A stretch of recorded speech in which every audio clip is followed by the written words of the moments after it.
Você sabe como se faz um Deus? Como assim, professor? Que conversa é essa? Hoje vai ser um pouco diferente, mas não vai ser não, gente, é a mesma coisa. A questão que nós vamos falar hoje é sobre o conhecimento de Deus. Quem é Deus? Como que o conhecimento de Deus é construído?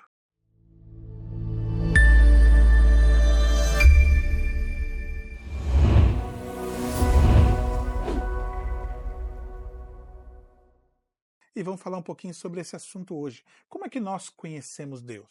Será que o nosso conhecimento de Deus realmente é Deus? Quando a gente olha para a teologia, assim, teve muita gente que trabalhou esse tema. Esse é um tema profundo e muito importante. Na história da tradição, inclusive Lutero, né, é um dos principais poentes, pensamento dessa compreensão sobre o conhecimento de Deus. Até hoje, né, os teólogos pós-reforma se remetem a textos de Lutero para falar sobre o conhecimento de Deus. Mas como que é esse conhecimento de Deus? Primeira coisa que você tem que entender é que o conhecimento que nós temos sobre Deus não é Deus. Deus é diferente do conhecimento que nós temos dele. Muitas vezes nós confundimos isso, achamos que Deus é o conhecimento que nós temos dele.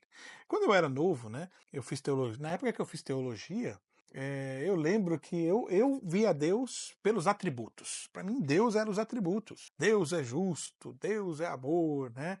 E aí você se relacionava com Deus pelos atributos. Mas isso também não é fácil de pensar. Por quê? Porque pelos atributos a gente também corre um risco terrível. Por exemplo, é assim, ó.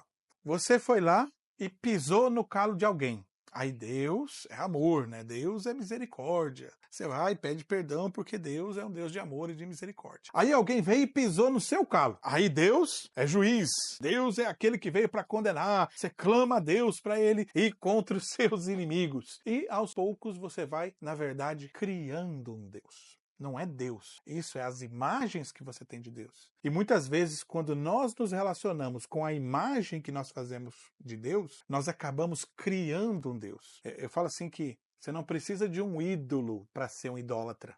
A idolatria, ela acontece na nossa imagem que nós temos na cabeça. Eu lembro que, quando eu era mais novinho, aí voltando ao nosso tema inicial, eu sempre participei de grupos e o pessoal ia contra a imagem, porque imagem isso, porque imagem era aquilo. Só que na prática nós construímos também uma imagem. E ainda que você não tenha uma imagem física, você tem uma imagem na cabeça. Esses dias para trás, por exemplo, tem ideia como isso funciona? Teve um caso que saiu noticiado no país inteiro de um acampamento em que os jovens foram para o acampamento e lá a igreja fez uma lista de pecados. E seja lá por que razão que aconteceu, essa lista de pecados caiu na rede social. Foi a notícia, né? Olha, a igreja faz uma lista de pecados e todo mundo condenou a lista de pecados da igreja. Mas o problema é que todo mundo tem uma lista de pecados. Você pode não ter ela escrita, mas na sua cabeça a lista de pecados está lá.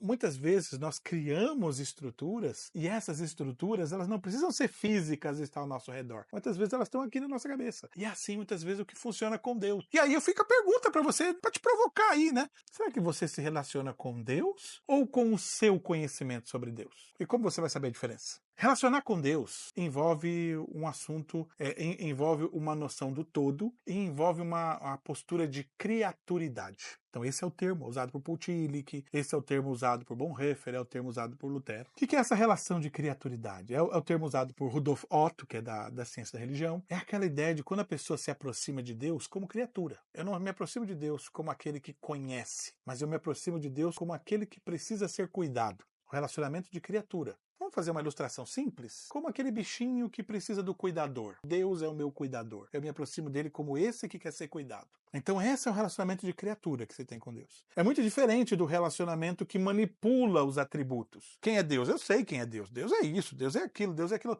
Quem somos nós? O Aristóteles, ele tem uma história. A história chama Eutífron. E o Aristóteles, não, perdão, Sócrates. O Sócrates, ele tá ali perto no tribunal para ser condenado, e antes da condenação ele encontra Eutífron ali, e Eutífron é um expert em religião grega. E o Sócrates aproveitou Eutífron, vem aqui, vamos lá, aproveitar o seu conhecimento e de repente você me ajuda a escapar do tribunal. E o Eutífron vai lá e fala que os deuses pensam isso, os deuses pensam aquilo, porque os deuses são assim. E o Sócrates olhou para o Eutífron e falou assim, me diz uma coisa, como é que você tem tanta certeza do que os deuses são? Como é que você pode ter tanta convicção sobre o que eles são e o que eles não são? Essa pergunta é o centro do discurso. A ideia é que muitas vezes nós estamos construindo certezas, criando imagens, mas isso, na verdade, não é necessariamente Deus.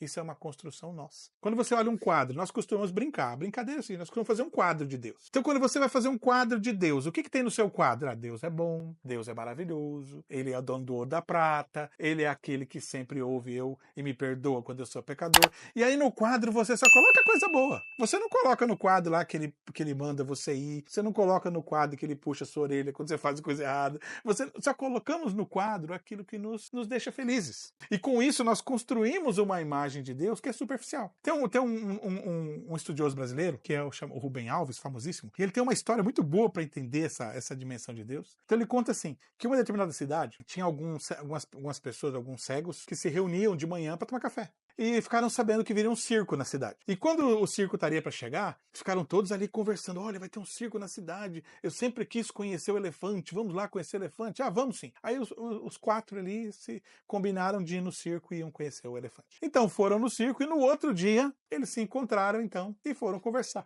Nossa, vocês estiveram lá, viram como, vocês perceberam ali como era o elefante? Sim, sim, mas como é diferente, né? Aí um falou, é verdade, quem diria que o elefante era como uma cortina? O outro, cortina? Não, você tá enganado. O elefante é como uma serpente. Não, não, o elefante é como uma parede. O outro, vocês estão todos enganados. O elefante é igual uma palmeira. Eles diziam isso porque cada um tateou uma coisa. O da cortina tateou a orelha. Não, ele parece uma cortina. O da tromba ali, né? Olha, o outro abraçou a perna, parece uma palmeira. O outro deu com a barriga. O Rubem Alves diz o seguinte, que é assim que a gente conhece Deus. A gente conhece Deus tateando. E tateando a gente só pega uma parte. Nunca vai conseguir pegar Deus inteiro. Nunca vai conseguir entender Deus na sua dimensão toda. Então por isso a gente tem que ter aquilo que o Sócrates chama. O Sócrates ali, no texto Eutífilo, ele chama a nossa atenção. Aquela humildade que nós temos que ter. O que tem um outro teólogo da Idade Média, Nicolau de Cusan, ele fala assim, a douta ignorância. Vamos nos diminuir aqui, nos colocar naquela posição que nós somos, de pessoas que realmente não têm esse conhecimento todo de Deus, não têm essa certeza toda de Deus. E toma muito cuidado para que nós não criemos uma imagem de Deus. E quando se aproximar de Deus, se aproxima como criatura, como aquele que não sabe, como aquele que precisa do cuidado, como aquele que reconhece a grandeza.